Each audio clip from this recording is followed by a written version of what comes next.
एकादशीचा उपवास कोणी करावा, तो कोणी करू नये, तो कसा सोडवावा याविषयीची संपूर्ण माहिती, एकादशीच्या विषयीची संपूर्ण माहिती मी देण्याचा ह्या व्हिडिओमध्ये प्रयत्न करणार आहे. आपल्या सनातन हिंदू धर्मामध्ये प्रत्येक उपवासाला, प्रत्येक व्रताला महत्त्व दिले आहे. ह्या एकादशी ह्या प्रत्येक महिन्याला दोन एकादशी येत असतात. एक शुक्ल पक्षात येणारी, एक कृष्ण पक्षात येणारी.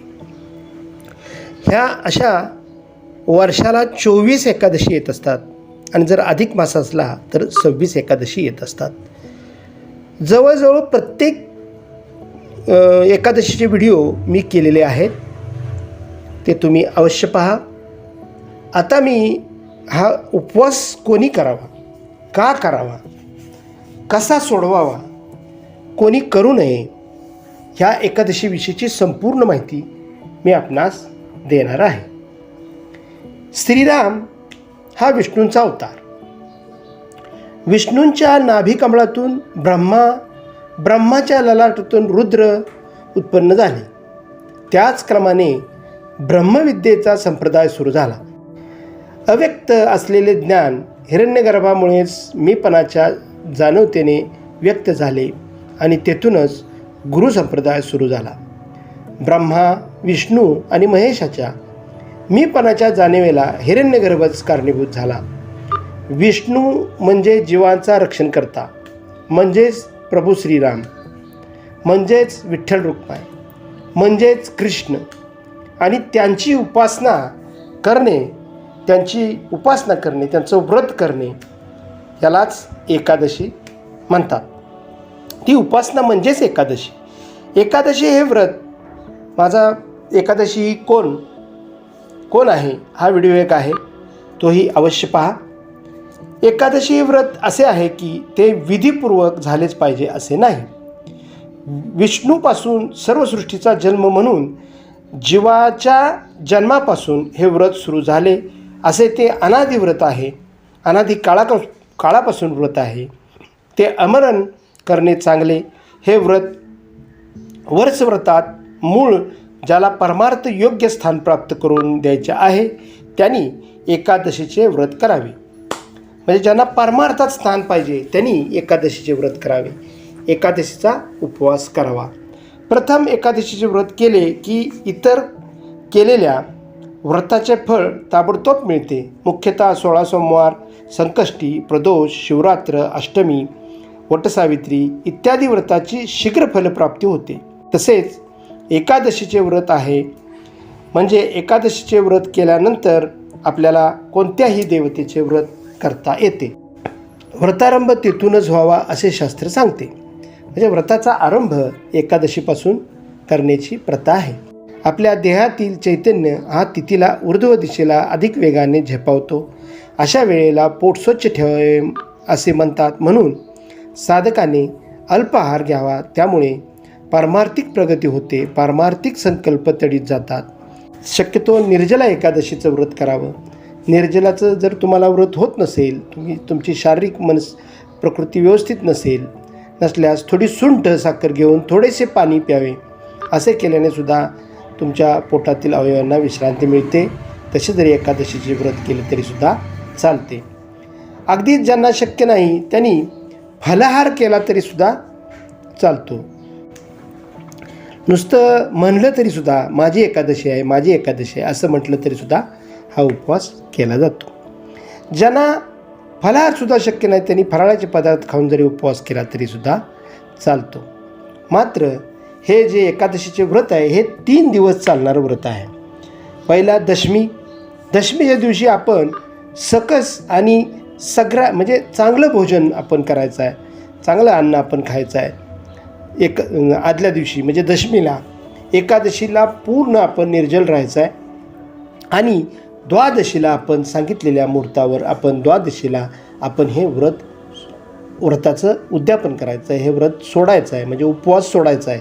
अशा प्रकारे हे एकादशी, बारस आणि द्वादशी अशा प्रकारचे हे 3 दिवसाचा उपवास आहे. शास्त्रानुसार महिन्यातील 2 एकादशी तरी कराव्यात, नाहीतर निदान शुद्ध एकादशी तरी करावी. शुद्ध एकादशी म्हणजे अमावस्यानंतर येणारी जी एकादशी आहे तिला शुक्ल पक्षातील एकादशी असं म्हणतात. तर ते आपण हे शुक्ल पक्षातील एकादशीचं आपण कमीत कमी तेवढी तरी एकादशी करावी. 2 एकादशी येत असतात आणि त्यामध्ये जी शुक्ल पक्षातील एकादशी आहे ती जास्त करण्याची पद्धत आहे. उद्यापन करावे. उद्यापनानंतरही व्रत चालू ठेवलं तरीसुद्धा चालते. या दिवशी आपण आपल्यावरचं बंधन घालून घ्यावे. काही नियम पाळावे. उदाहरणार्थ खरे बोलावे, परनिंदा टाळणे, दान करणे इत्यादी. त्याचपासून विष्णू सहस्रनामाचं पाठ करणे, रुद्र पठण करणे, गीता पठण करणे, हरिपाठाचं आपण पठण करू शकता इत्यादी गोष्टी कराव्यात. विष्णूंचं तुम्ही व्यंकटेश स्तोत्र वाचू शकता. आदल्या दिवशी उपवास करावा. आषाढी एकादशी फार महत्त्वाची आहे. त्या दिवसापासून चातुर्मासात सुरुवात होते. वर्षातून एकदा मनोभावे श्री पंढरपूरच्या विठ्ठल रुक्मिणीचे दर्शन आपण घ्यायचं आहे. उपवासाची सुरुवात तुम्ही जर एकादशीचं व्रत करणार असाल ह्या आषाढी एकादशीपासून सुरुवात करायची आहे आणि तिथूनच पुढे चातुर्मास सुरू होतो. 4 महिने आपण कांदा लसूण हे आपण खायचं नाही. चातुर्मास पाळायचा आहे. कांदा लसूण वांगं ते चातुर्मासाच्या विषयीसुद्धा माझा व्हिडिओ आहे, तो सुद्धा अवश्य पहा. त्यामध्ये मी पूर्ण चातुर्मासाची माहिती सांगितलेली आहे. वर्षातून एकदा आपण वारी म्हणतात, त्यांना 4 वाऱ्या असतात. चैत्री, मावी, कार्तिकी आणि आषाढी अशा 4 ज्या वाऱ्या आहेत पंढरपूरच्या, त्या वारीमध्ये आपण एका तरी वारीला वर्षातून जावे आणि श्री विठ्ठल रुक्मिणीचं आपण दर्शन घ्यावे. चंद्रभागेमध्ये स्नान करून आपण विठ्ठल रुक्मिणीचं दर्शन घ्यायचं आहे.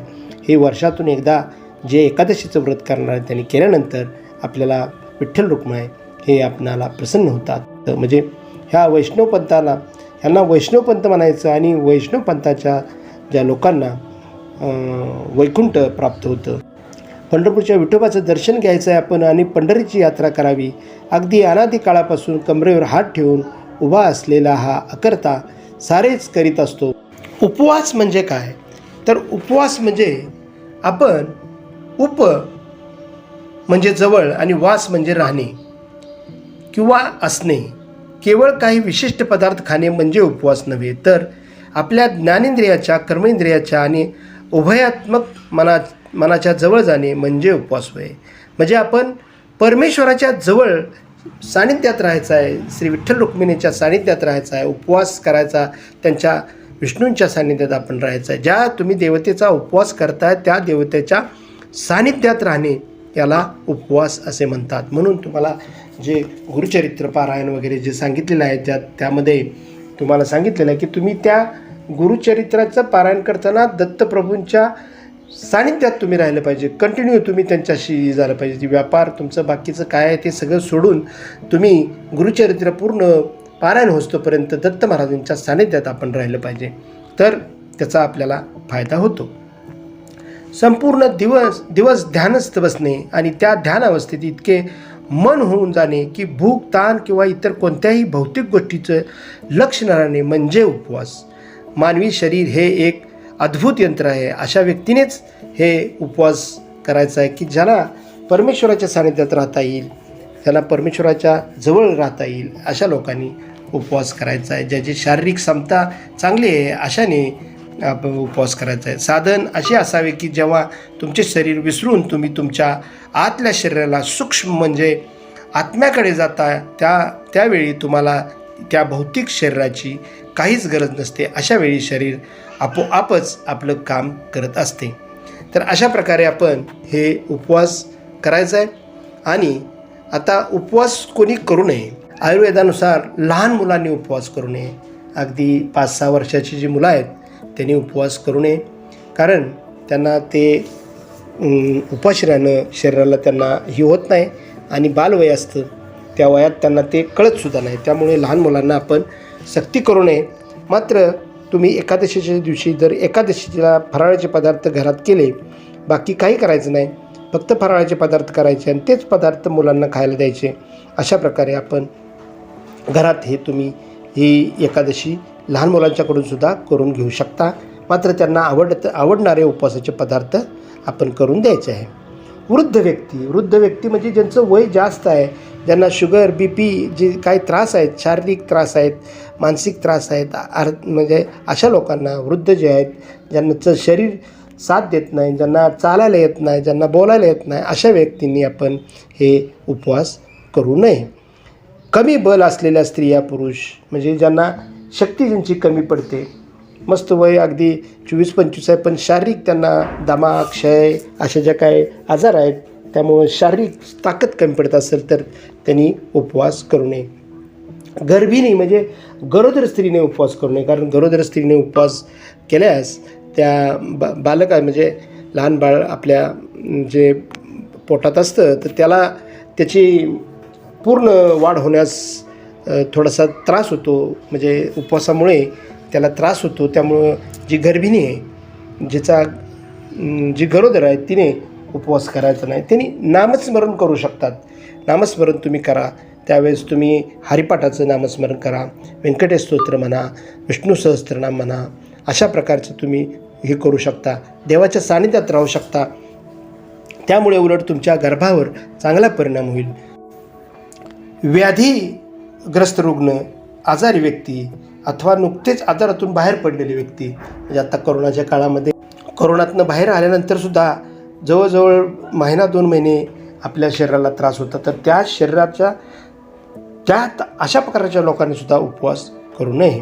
किंवा सुतिका म्हणजे बाळाला दूध पाजणारी आई, म्हणजे लहान बाळाची आई जी आहे, तिनेसुद्धा उपवास करू नयेत. कारण उपवास करताना जो प्रकार जो खाण्यात येतो त्याच्यामुळे फार त्रास होतो, आणि जे फलार वगैरे करून नुसतंच त्याचं होत नाही, त्यामुळे त्या लहान बाळाला दूध आपण पाजू शकत नाही. म्हणून तुम्ही हे जे लहान बाळाचे आहे तिनेसुद्धा उपवास करू नये. अशा प्रकारे हे उपवास यांनी नाही केलं तरी नामस्मरण तुम्ही करू शकता. नामस्मरण हे तुम्ही एकादशीच्या दिवशी तुम्ही आषाढी एकादशी असू द्या, कार्तिकी असू द्या, मावी असू द्या, चैत्री असू द्या, त्या एकादशीला तुम्ही विष्णू सहस्त्रनाम जे विष्णूंच्या विषयीचं आहे, ते विठ्ठल रुक्मिणीच्या विषयीचं आहे, जे श्रीकृष्णाच्या विषयीचं आहे, रामांच्या विषयीचं आहे, जे विष्णूंची रूपं आहेत त्यांचं तुम्ही पूर्ण वाचन करू शकता.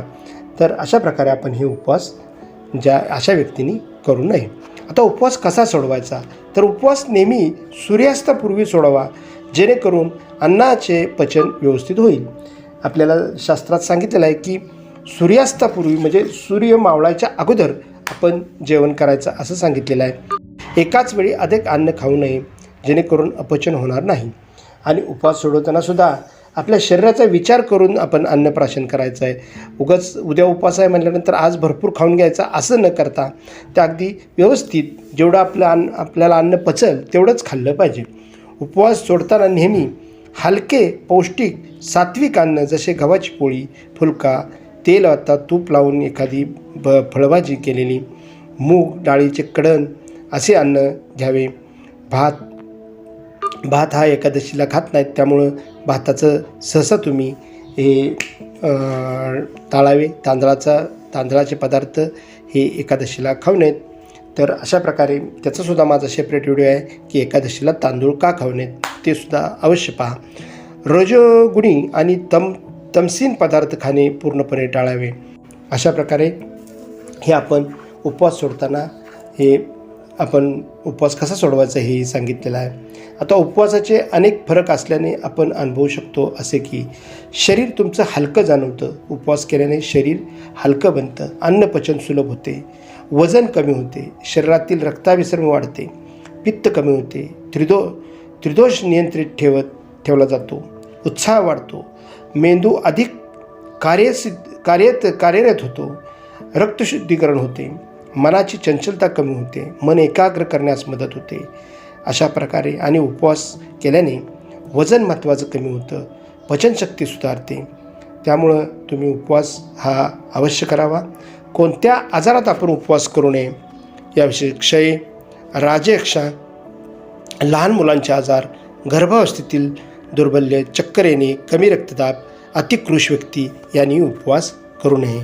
आणि तर अशा प्रकारे हे एकादशी आपण हे करायचे आणि श्री विठ्ठल रुक्माई, श्री कृष्ण आणि विष्णूंची जी दशावतार आहेत त्या सगळ्यांचे आपण स्तोत्र याचं पठण करून आपण त्यांना आपण प्रसन्न करून घ्यायचं आहे. मात्र एकादशीच्या दिवशी एकादशी आणि दुप्पट खाशी असं करू नका, त्यामुळे आपल्याला शरीराला त्रास होईल.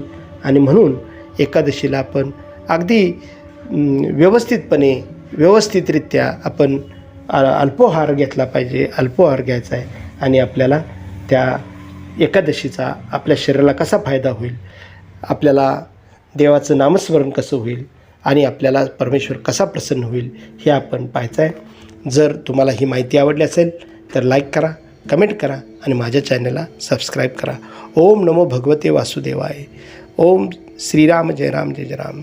जय जय राम कृष्ण हरी. धन्यवाद धन्यवाद धन्यवाद.